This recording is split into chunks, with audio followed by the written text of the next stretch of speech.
भगवान श्री कृष्ण की जन्मभूमि मथुरा में बहुत बहुत बड़े नेता हैं। कछु नेता ऐसे हैं इनकी दिल्ली जुगाड़ है। दिल्ली में जो केंद्र सरकार है, केंद्र सरकार में बैठे शीर्ष नेतृत्वकर्ताओं से भी सीधी बातचीत करते हैं। कछु नेता ऐसे हैं मथुरा में जो सीधे लखनऊ से जुड़े हुए हैं। लखनऊ में बैठी सरकार और लखनऊ में बैठे शीर्ष नेतृत्वकर्ताओं से सीधी बातचीत को रखते हैं। और यहाँ तक कि विधानसभा हो चाहे लोकसभा, उन सभाओं में मथुरा क्षेत्र से चुने जाने वाले प्रतिनिधियों का कार्य भी यही होता है, जो अपने क्षेत्र की समस्या है उसे भी लोकसभा और विधानसभाओं में बताएं कि हमारे क्षेत्र की समस्या है, अपनी पार्टी को बताएं, अपने शीर्ष नेतृत्वकर्ताओं को बताएं। लेकिन तत्कालीन समय में स्थिति यह है, मथुरा क्षेत्र के उन बड़े महान नेतृत्वकर्ताओं में से किसी ने भी यूजीसी के नए काले कानूनों के विरोध में ना तो किसी भी तरीके की कोई प्रतिक्रिया दी, ना ही अपने शीर्ष नेतृत्वकर्ताओं से किसी भी तरीके की कोई बात की कि हमारे क्षेत्र में बहुत बड़े स्तर पर यूजीसी के काले कानूनों का विरोध है। शायद अगली बार आप मथुरा क्षेत्र में पधारे हैं तो आपके काजे उतनी भीड़ भी हम ना इकट्ठी कर पाए।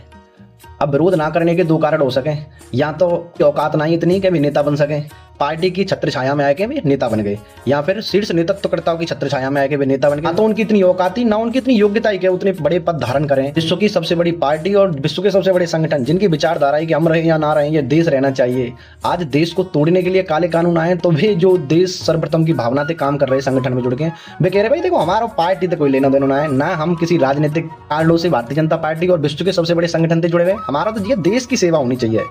भाई देश सेवकों, आज देश टूटने के कगार पे है। यूजीसी के काले कानून के माध्यम से समाज टूट रहा है। अब कुछ बोलो भाई, देश जुड़े जाते ना बोलेंगे, क्योंकि तुम्हारे काजे ना देश सर्वोपरि था ना धर्म सर्वोपरि था। तुम्हारे काजे हमेशा से ही तुम्हारा पद सर्वोपरि था, तुम्हारे लिए हमेशा से ही तुम्हारी पार्टी सर्वोपरि, तुम्हारा संगठन पर सर्वोपरि हो। वो कहते हैं ना हमारे काजे तो देश सर्वोपरि है, हमारे काजे धर्म सर्वोपरि है। अब तुम्हारा जो राजनीतिक भेड़ियान वाला चेहरा है वो हमारे सामने आएगा, हमें मालूम पड़ गया तुम्हारे काजे ना देश सर्वोपरि है ना धर्म सर्वोपरि है। तुम्हारे काजे तुम्हारी पार्टी, तुम्हारा पद और तुम्हारा संगठन सर्वोपरि है। और सब भार चूल्हे में जाओ। केवल जो हमारा राजनीतिक लाभ है वो राष्ट्र, धर्म और समाज के माध्यम से जब तक पूरा जब तक वो हमारे का सर्वोपरि है। अब समाज भाड़ में जाओ, देश भाड़ में जाओ और धर्म भाड़ में जाओ।